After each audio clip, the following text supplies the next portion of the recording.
Welcome back to 64-Bit Blackness, the show where I give a much needed spotlight to some of our favorite black video game characters. And today we're going to be talking about the young brawler from Brazil, Sean Matsuda from Street Fighter. Sean was born and raised in Brazil alongside his siblings Laura and Fabio. The family comes from a mixed heritage, with their father being Japanese and their mother being Brazilian. Funny enough, Sean's family had connections to the martial arts world because their grandfather, Kenjiro Matsuda, was a practitioner of jiu-jitsu, and Sean had some extended family that would practice capoeira in their own time. However, Sean wouldn't invest much time into those specific styles for long.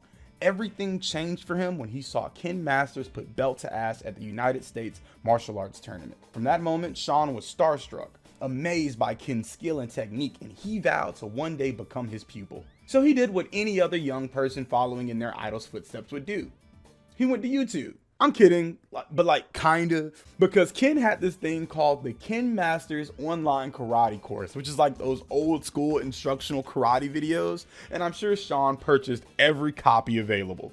After absorbing all the information from those videos, Sean would eventually work up the courage to ask the man himself if he could be his pupil, and Ken said no, several times, like a lot actually, but Sean's persistence and dedication to the art eventually would cause Ken to give in and take Sean on as his disciple.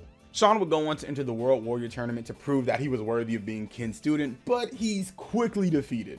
And at this point in their relationship, Ken is starting to get tired of Sean and sends him on an impossible mission. The mission being find Ryu, Mr. Street Fighter, and defeat him, with the added rule that Sean was not to return to Ken until he could beat Ryu. I don't know why Ken set Sean up like this, but Sean promptly got his ass whooped several times. I bet money that it was a back-to-back series of beatdowns, because this kid isn't really necessarily known for his patience. But instead of letting it get him down, Sean would vanish and spend an entire year training alone. He would then emerge a year later as a contender for the US Martial Arts Tournament to show the entire world that he has grown as a fighter and as a student since his last time meeting with his idol. And Ken really just crapped on Sean's hard work by calling it outright embarrassing. And I'm not sure if this was for the better or so that Sean could come into his own as a martial artist, but this would lead to Sean developing his own take on the Shotokan karate fighting style. But in this same tournament, he was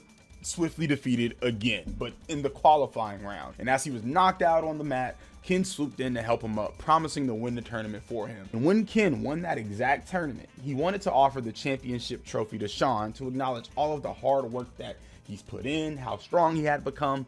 But Sean declined that offer, saying that he's going to win it on his own someday, and he doesn't need that handout. Despite Sean not being in a lot of Street Fighter media, he's still very much an active part of the world. He's done some pretty cool stuff, like he's knocked out the Street Fighter equivalent of Hulk Hogan, which gets a huge plus for me because fuck Hulk Hogan. He can be seen in a lot of various artworks of other characters, and he's just usually chilling in the background or doing whatever Sean does. Sean trains at the Matsuda Jiu-Jitsu Dojo under the guidance of his big sister Laura. He also appears as an important character in the Street Fighter V story, but I don't like the way he looks in that game, so I'm not going to talk about it. And he's even won a martial arts championship on his own eventually.